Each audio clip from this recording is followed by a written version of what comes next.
Assalamualaikum warahmatullahi wabarakatuh. Perkenalkan, saya Raden Dan Rosman Manggung, asal intansi dari SMA Negeri 7 Bogor yang saat ini mengajar mata pelajaran ekonomi dan akuntansi, sekaligus tercatat sebagai mahasiswa PPG dalam jabatan tahun 2023 program studi ekonomi di LPTK Universitas Kuningan. Pada kesempatan hari ini, tanggal 4 Desember 2023, saya akan melaksanakan uji kinerja video pembelajaran inovatif dengan menggunakan Project Based Learning atau PJBL untuk mata pelajaran ekonomi. Untuk itu, saksikan terus kegiatan belajar mengajar saya sampai akhir nanti.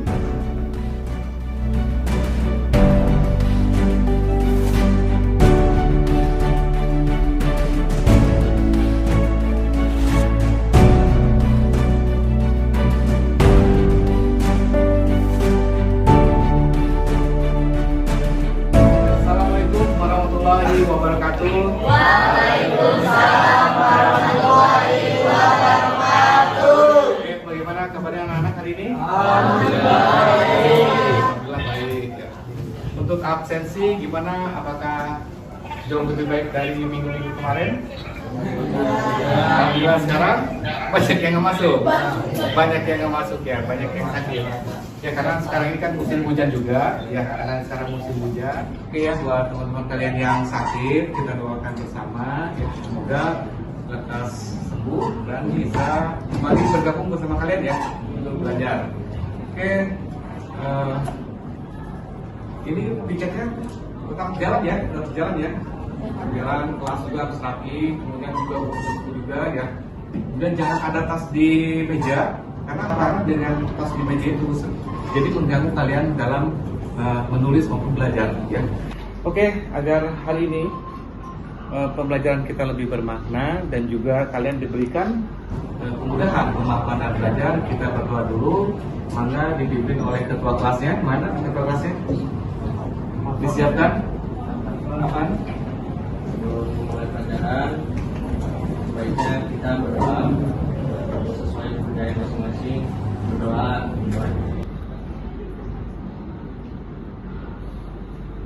Iya, berdoa kita sudah. Terus juga untuk membangkitkan semangat belajar kalian, nanti kalian kita ini ya langsung jawab 7. Pada saat waktu bilang 7, kalian jawabannya apa?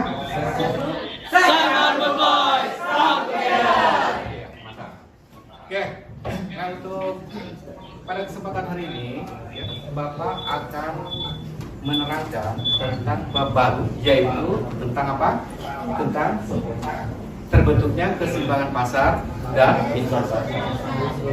struktur pasar. Nah, tujuan dari pembelajaran hari ini atau kompetisi dasarnya adalah kalian mampu mendeskripsikan terbentuknya keseimbangan pasar dan struktur pasar. Kemudian yang kedua, kalian mampu menyajikan hasil pengamatan dan analisis ya, tentang perubahan harga dan juga kuantitas keseimbangan pasar. Oke, sebelum itu, Bapak ingin tanya dulu nih, untuk kemarin kita sudah belajar tentang bab apa? Tentang kegiatan ekonomi. Nah, sekarang Bapak pengen tahu nih, yang disebut sebagai pelaku ekonomi itu siapa aja?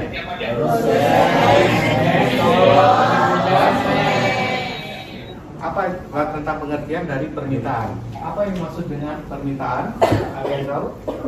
Permintaan itu adalah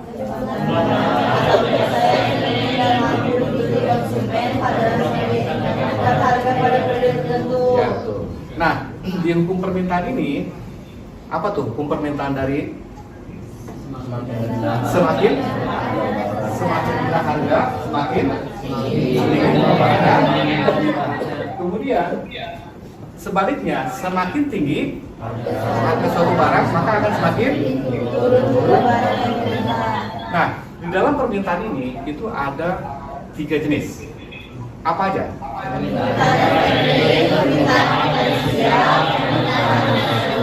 Oke, permintaan efektif artinya apa? Permintaan yang misalkan kalau kalian ke pasar ya beli bahan pokok ataupun beli cabai itu pasti akan dibeli. Nah, kemudian yang kedua adalah permintaan potensial. Permintaan potensial itu apa? Ya, biasanya kalau ada pameran mobil di mall, emang sih belum tentu untuk dibeli, ya. Tapi setidaknya itu menjadi modal, ya, nanti untuk berpikir dulu nih untuk beli, ya. Tapi setidaknya kita bisa mempromosikan produk kita. Kemudian yang ketiga yaitu permintaan absolut. Permintaan absolut. Permintaan absolut itu permintaan yang transaksi. Jadi datang ke mall itu hanya pengen lihat-lihat aja, itu maksudnya, ya. Kemudian ada faktor-faktor dari permintaan, di antaranya adalah yaitu harga barang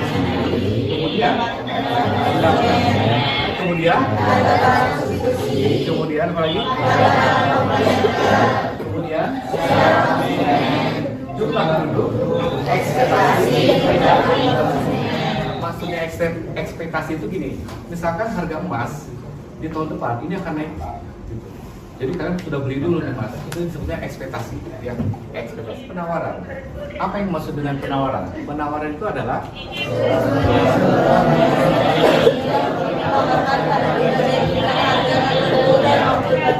jadi keseluruhan jumlah barang yang tersedia untuk ditawarkan. Nah, lalu bagaimana sih hukum permintaan penawaran itu? Semakin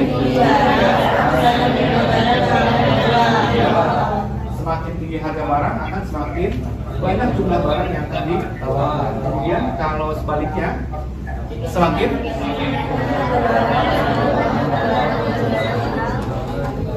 besar yang ditawarkan ini kan semakin sedikit. Contohnya gini, maksudnya kalian, Pak, maksudnya permintaan dan penawaran itu seperti apa sih? Gitu. Mungkin kalian nggak paham ya. Misalkan gini, Bapak menawarkan ke si Yaskil nih, Yaskil, mau nggak jualan permen? Boleh deh Pak, permennya berapa untungnya Pak? 10 perak, terus jual permennya 10.000. Dan sama Yaskil tuh, males untungnya kecil. Ya paling buat teman-teman aja deh, yang sekelas aja. Tapi ketika Bapak, Yaskil mau nggak? Kamu jualan ini nih, misalkan nasi bakar. Berapa harganya Pak? 10.000. Keuntungannya berapa? 4.000. Oke Pak, saya tawarkan ke 27 kelas di SMA 7. Karena untungnya gede, itu maksudnya. Paham ya? Begitupun permintaan. Ya. Permintaan juga seperti itu. Misalkan Bapak kasih contoh, untuk iPhone harganya 15 juta, ada yang nggak mau beli? Paling hanya 1-2. Ya. Seandainya iPhone 15 harganya 1 juta. Tanya Pak. Semua. Itu masih dalam permintaan. Ya, paham ya sampai sini ya? Kemudian di penawaran ini juga ada beberapa jenis. Di antaranya adalah penawaran mikro. Kalau penawaran mikro adalah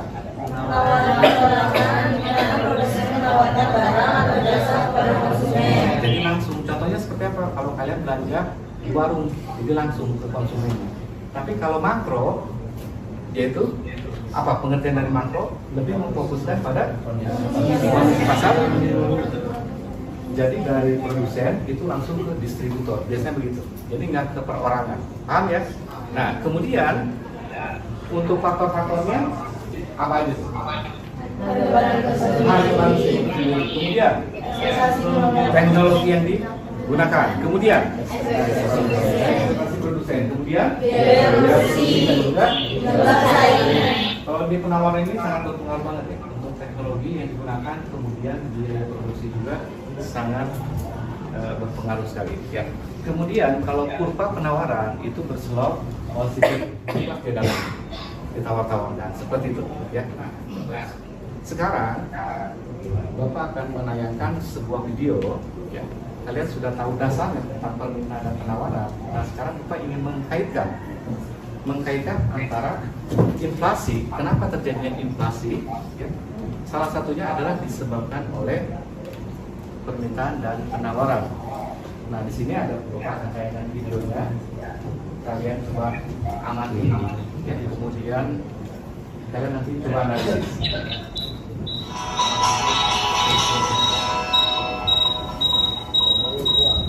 Halo semua, ketemu lagi sama aku Luna. Selamat datang di channel Ngomongin Uang. Pernah gak sih kamu merasa kok makin lama harga barang makin naik ya? Ingat zaman SD dulu gak? Berapa sih harga bakso di kelas-kelas pinggir jalan? Paling cuma 5.000 rupiah atau bahkan lebih murah lagi. Di tahun 2020 harga bakso tuh bisa sampai 10.000. Bahkan kalau di Jakarta tuh bisa 15.000 sampai 20.000-an. Ongkos angkot ke sekolahku dulu cuma 1.000 rupiah, sekarang udah 3.500. Nah, faktanya harga barang dan jasa emang makin lama makin naik. Bahkan ada kebutuhan pokok kayak beras di tingkat grosir juga terus naik. Menurut data dari Badan Pusat Statistik, harga rata-rata beras di Januari 2010 itu adalah 6.702 per kilonya. Sementara harga rata-rata beras di Januari 2020 ini adalah 12.343 rupiah per kilonya. Harga rata-rata beras grosir itu naik sekitar 85% per kilogramnya dalam 9 tahun terakhir. Sebenarnya apa sih yang terjadi? Kenapa ya harga-harga itu naik terus? Kenapa sih harga itu nggak tetap sama aja dari dulu sampai sekarang? Nah, pada video kali ini aku akan coba bahas nih tentang fenomena kenaikan harga barang dan jasa yang kita alami sehari-hari. Gini, dalam ekonomi, fenomena ini tuh dinamai inflasi. Inflasi itu sering diartikan sebagai fenomena kenaikan harga barang dan jasa secara gradual atau bertahap yang terjadi secara terus-menerus. Kalau kita lihat dari kacamata kenaikan harga doang, mungkin kamu mikir gitu, kok harga-harga itu bisa naik banget? Oke ya, dari video yang kalian saksikan dan terus juga kalian amati, dapat kalian lihat bahwa ada satu istilah ekonomi yaitu yang disebut dengan inflasi. Inflasi itu apa? Fenomena kenaikan. Sekarang ini Bapak akan coba menggunakan model pembelajaran project based learning, yaitu berarti kalian harus membuat sebuah karya atau produk dengan cara berkelompok, nanti mengerjakannya secara berkelompok ya. Itu harus hasil dari analisis itu kalian buat dalam bentuk produk atau karya, bisa berbentuk apa? Canva, PPT maupun video. Itu Bapak kasih kebebasan. Tapi sebelum itu silakan kalian untuk kembali ke kelompoknya yang sudah Bapak buat di minggu lalu. Ya, silakan Bapak kondisikan kalian untuk kembali ke kelompoknya masing-masing.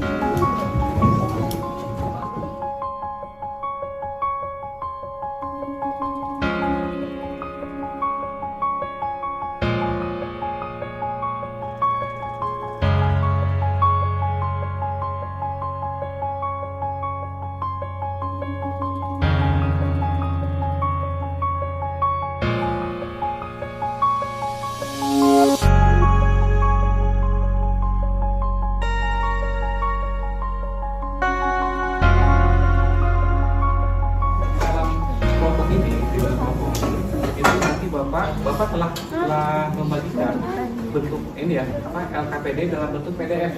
Ya, coba kalian buka. Bapak sudah share di grup kelas itu PDF-nya dalam bentuk PDF, LKPD-nya dalam bentuk PDF.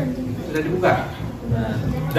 Nah, di dalam LKPD itu sudah ada ya, sudah ada cara pengerjaannya. Kalian bisa lihat nih, ya di monitor ini bisa lihat seperti apa.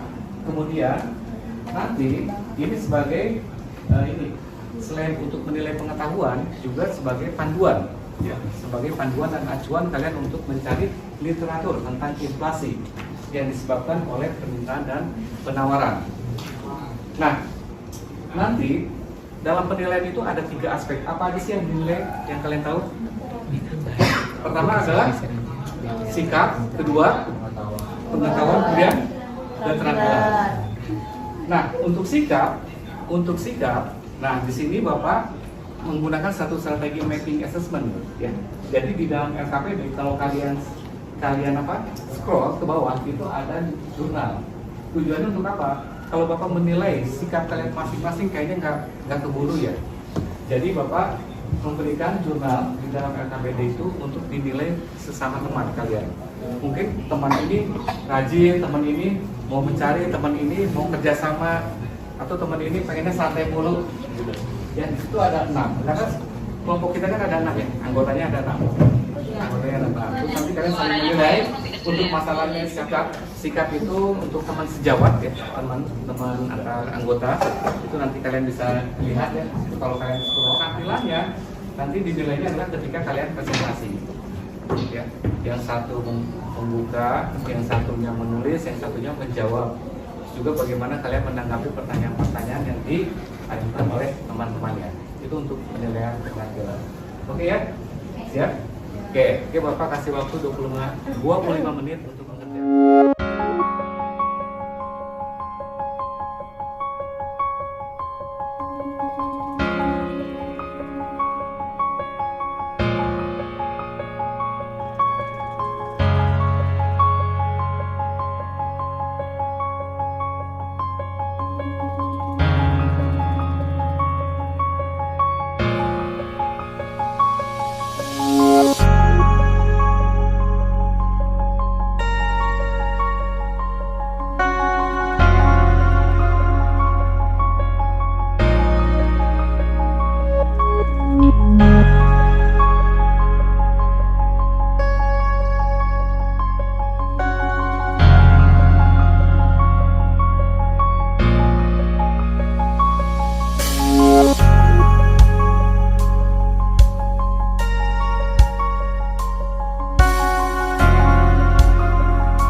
Waalaikumsalam warahmatullahi wabarakatuh.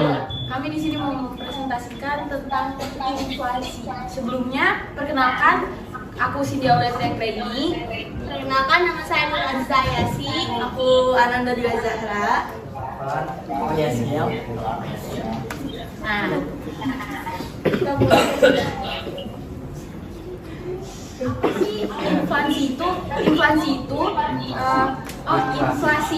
Inflasi itu kenaikan harga atau barang umum dan terus-menerus dalam jangka waktu tertentu. Nah, kebalikan dari inflasi itu disebut deflasi.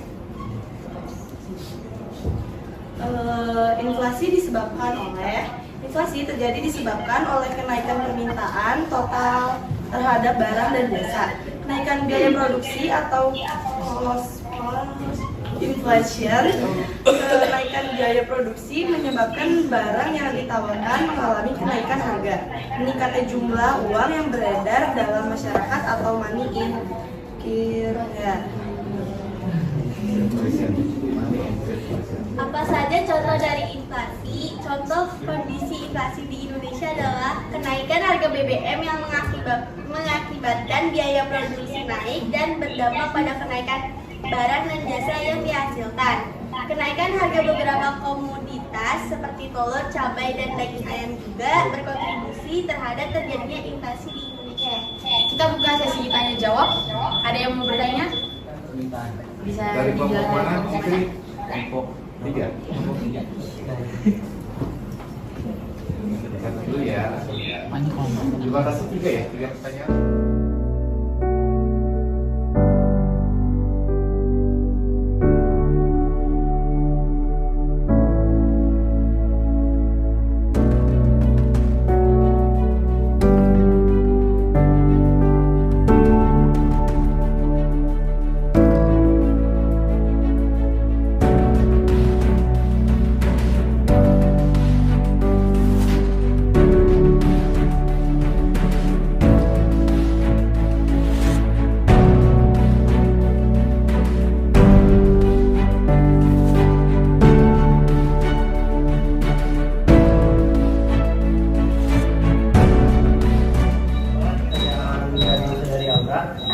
Bagaimana cara pemerintah dalam mengatasi masalah inflasi dengan menggunakan kebijakan sisi penawaran? Untuk mengatasi masalah tersebut, pemerintah menjalankan kebijakan segi penawaran, yaitu melakukan langkah-langkah yang menurunkan biaya produksi perusahaan-perusahaan. Misalnya dengan mengurangi pajak ke atas bahan mentah atau menetapkan harga bahan mentah dan menggalakkan perkembangan teknologi. Nah, dari pembelajaran kita hari ini, berarti kita dapat simpulkan bahwa inflasi itu apa artinya? Adalah kenaikan harga. Apa penyebabnya? Penyebabnya adalah permintaan penawaran, kemudian meningkatnya biaya Produksi, kemudian jumlah uang beredar, dan juga barang impor. evaluasinya yaitu dengan cara apa? Dan melakukan kebijakan moneter yang menerima mengurangi pasokan, kemudian menjual surat dan harga pemerintah untuk menarik uang ya jual surat pemerintah untuk menarik uang dari pasar. Berarti di sini kalian sudah paham, ya? Kalian sudah paham. Nah, untuk itu Bapak akan melakukan pretest sebagai tujuannya adalah untuk mengevaluasi sejauh mana kalian memahami materi permintaan dan penawaran, ya. Itu dalam bentuk bisnis. Bapak sudah share link ya, itu ada dua link yang Bapak share, yaitu link bisnis dan link GoPom. Nah, untuk yang bisnis, nah ini adalah tentang evaluasi untuk pembelajaran hari ini. Ya silakan kalian coba buka dulu, kalian klik. Nah di sini kalian perhatikan yang pembuat di sini adalah bisnis. Ini setiap soal kita setiap soal ini Bapak kasih waktu 1 menit untuk kalian berpikir dan mencari jawaban. Ya 1 menit, satu soal ke 1 menit. Nah di sini ya. Nah di sini ada 4 pilihan. Kalau di bisnis itu ternyata hanya 4 pilihan. Hanya 4 pilihan ganda. Kalian pilih salah satu. Nah di sini ya. Nanti ya. Nah, pokoknya satu soal ada 10 soal, ada 10 soal. Jadi waktunya kalian adalah 10 menit. Silakan untuk dikerjakan. Nanti untuk hasil rekapannya itu nanti akan berpasang nanti malam. Hasil waktu 10 menit.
Sudah ya? Oke, nanti untuk hasilnya itu nanti malam ya mereka lagi. Oke, sekarang saya ingin mengetahui bagaimana perasaan kalian yaitu tentang pembelajaran kita hari ini dengan menggunakan proyek plus learning. Bagaimana? soalnya tugas-tugasnya bisa dikerjain lebih mudah sama kelompok. Kemudian apa lagi? Terus kita juga bisa dikasih kebebasan buat berkarya. Iya, jadi itulah refleksi dari kalian hari ini. Dan juga gini, ya, selain dari kalian mengungkapkan perasaan selama pembelajaran hari ini, tapi juga kalian juga harus merefleksikan, ya, mengungkapkan perasaan selama diajar oleh Bapak. Ya. Nah itu ada link yang kedua adalah link tentang Google Form. Google Form itu adalah bentuk angket, itu kalian jawab. Ada 5 pertanyaan. Jadi mengungkapkan perasaan kalian selama pengalaman kalian diajar oleh Bapak. Mata pelajaran ekonomi diajar oleh Bapak. Silakan kalian kerjakan, kalian membuka aja lah ya di situ. Kalian jawab. Ada Google Form di grup kelas ya. Kalau kalian tadi di grup kelas. Iya. Itu sebagai bahan Bapak untuk meningkatkan nanti pembelajaran berikutnya supaya lebih simpel berbobot dan menyenangkan.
Oke.